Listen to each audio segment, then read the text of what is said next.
കഴിഞ്ഞ വീഡിയോയിൽ നമ്മൾ ആർമുമായിട്ട് ബന്ധപ്പെട്ട് ഒരു ഡേഞ്ചറസ് കമാൻഡ് പരിചയപ്പെട്ടിരുന്നു. ഈ വീഡിയോയിൽ നമ്മൾ നോക്കാൻ പോകുന്നത് ആ കമാൻഡ് ശരിക്കും റൺ ചെയ്ത് കഴിഞ്ഞാൽ എന്തായിരിക്കും പറ്റുക, അതാണ് നമ്മൾ നോക്കാൻ പോകുന്നത്. അപ്പോൾ നമുക്ക് ആദ്യമേ ടെർമിനൽ ഓപ്പൺ ചെയ്യാം. ഓക്കെ, ശേഷം നമുക്ക് ടൈപ്പ് ചെയ്യാം sudo rm സ്പേസ് ഇട്ടിട്ട് -rf സ്പേസ് ഇട്ടിട്ട് /. ഓക്കെ, അപ്പോൾ അതിനോട് ചേർത്ത് തന്നെ മറ്റൊരു ഓപ്ഷൻ കൂടി അടിക്കണം, no preserve root.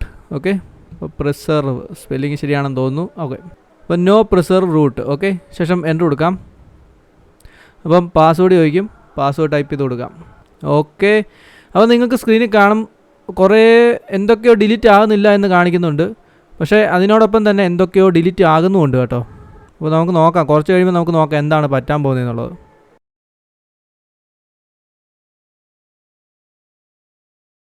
Okay guys, അപ്പം എന്തൊക്കെയോ ഡിലീറ്റ് ചെയ്ത് പോയിട്ടുണ്ട് കേട്ടോ. ഇപ്പം നമുക്ക് കാണാൻ പറ്റും പലതും വർക്ക് ചെയ്യുന്നില്ല, പലതിൻ്റെ ലുക്കും ചായയൊക്കെ മാറിയിട്ടുണ്ട്. അപ്പം ഇവിടെ കണ്ടിട്ട് കുഴപ്പമൊന്നുമില്ലെന്ന് തോന്നുന്നു. പക്ഷേ ചില സെറ്റിങ്സും ഐക്കോൺസും ഒക്കെ മിസ്സിങ് ആണ് കേട്ടോ. പിന്നെ സൗണ്ടിൻ്റെ ആണോ എന്താ അറിയത്തില്ല, ഒന്നും ചെയ്യാനുമില്ല. പിന്നെ ഇവിടെ നമുക്ക് കാണാൻ പറ്റും കലണ്ടർ വർക്കിംഗ് അല്ല. ആക്ടിവിറ്റീസിനകത്ത് നിന്ന് നോക്കാം. അപ്പം ആക്ടിവിറ്റീസിനകത്തൊന്നും കയറാൻ പറ്റുന്നില്ല ഗൈസ്.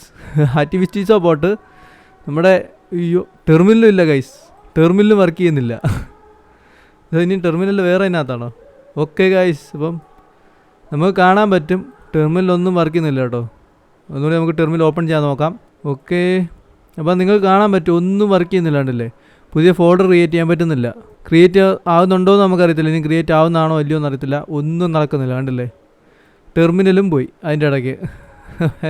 ഇത്രയേ ഉള്ളൂ ഗൈസ്. അപ്പോൾ ഇതാണ് സംഭവം കണ്ടില്ലേ. ഒന്നും ഇനി ഒന്നുമില്ല. ഇനിയിപ്പം നമുക്കൊന്ന് റീസ്റ്റാർട്ട് ചെയ്യാൻ പറ്റുമോ നോക്കാം. ഇതിപ്പോൾ ഇവിടെ റീസ്റ്റാർട്ട് ചെയ്യാൻ പറ്റത്തില്ല, ലോഗൗട്ട് ചെയ്യാനുള്ള ഇതേ ഉള്ളൂ. ഇപ്പോൾ ലോഗൗട്ട് നോക്കാം എന്തോ നടക്കുന്നതെന്ന്. അപ്പോൾ ലോഗൗട്ട് ചോദിച്ചിട്ടുണ്ട്, നമുക്ക് ലോഗൗട്ട് അടിക്കാം. ഓക്കെ ഗൈസ്, അപ്പം ലോഗൗട്ടായി ആണോ എന്തോ അറിയത്തില്ല. ഈ ഒരു സ്ക്രീനാണ് കാണിക്കുന്നത്. ഓക്കെ, അപ്പോൾ നമുക്ക് എന്താ ചെയ്യാം, ലോഗൗട്ട് ഇല്ലെന്ന് തോന്നുന്നു കേട്ടോ. നമുക്ക് ഈ മെഷീൻ ഒന്ന് റീസെറ്റ് അടിക്കാം. ഓക്കെ, അപ്പോൾ ഇത് ഞാൻ വെർച്വൽ മെഷീനകത്താണ് കേട്ടോ ഇത് റൺ ചെയ്തത്.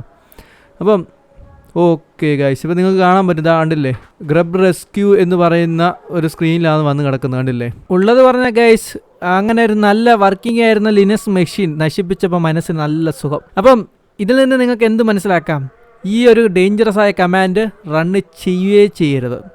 ഇത് റൺ ചെയ്ത് നിങ്ങളുടെ ഫയൽസ് പോലെ നഷ്ടപ്പെട്ടാൽ ഞാൻ ഉത്തരവാദിയല്ല എന്ന് ഞാൻ ഇപ്പോഴേ പറയുകയാണ്. അതുകൊണ്ട് ഗൈസ് ഒരിക്കലും റണ്ണ് ചെയ്യരുതേ എന്ന് മാത്രം ഞാൻ പറയുന്നു. വീഡിയോ ഇഷ്ടപ്പെട്ട് കഴിഞ്ഞാൽ എന്ത് ചെയ്യണം, ലൈക്ക് ചെയ്യുക, നിങ്ങളുടെ കൂട്ടുകാർക്ക് ഷെയർ ചെയ്ത് കൊടുക്കുക, നിങ്ങളുടെ അഭിപ്രായങ്ങൾ താഴെ കമൻറ്റിനകത്ത് ഇടുക. പിന്നെ ഈ ചാനൽ ഇതുവരെ സബ്സ്ക്രൈബ് ചെയ്തില്ലേ, മറക്കാതെ സബ്സ്ക്രൈബ് ചെയ്യുക.